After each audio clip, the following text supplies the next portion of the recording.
Parang may nasusunog. May sunog sa tabi ng bakod.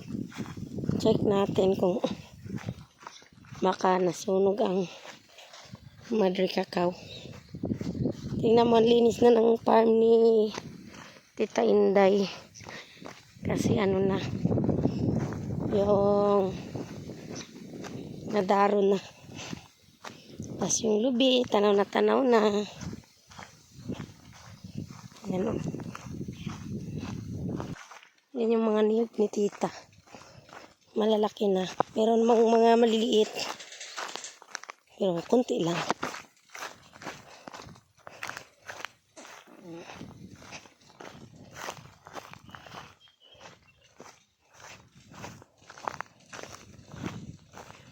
Dito yung sunog. Ayan yung sunog. Hala. Ayan oh, hala. Nakakatakot.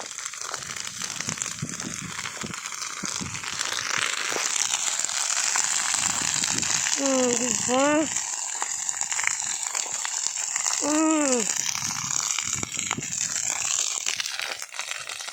Diba?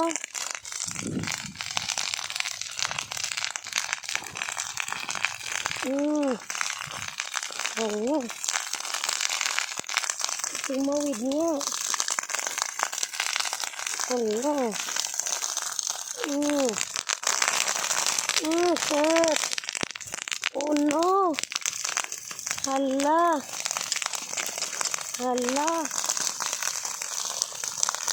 Hala. Hala. Hala. Hala. Wait lang. Kasi tumawid. Ayun. Hindi ako pwedeng magtanga-tanga sa paglakaw kay ang bitin. Kasi may bitin. Hala. Hala ka dati. Ilmir. Hala. Hala ka, Mir.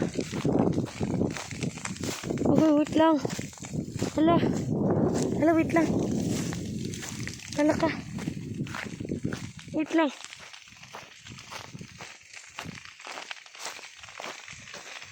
Hala. Hala, apoy. Inday. Buti na lang talaga. Hindi mo hinintay na matapos ang kural. Kay kung hinintay mo, patay ang mga lubi mo. Patay. Hala.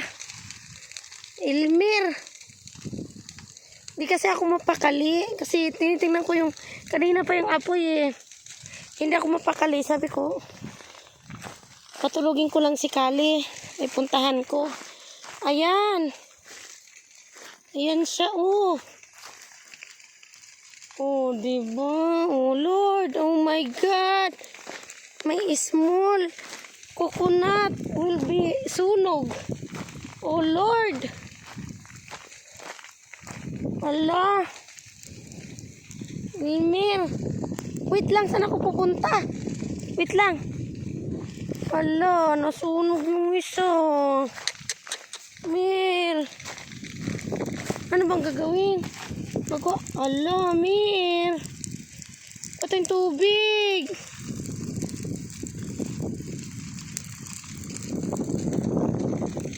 Ala. Ala ka, Mir. Wait lang. Ala.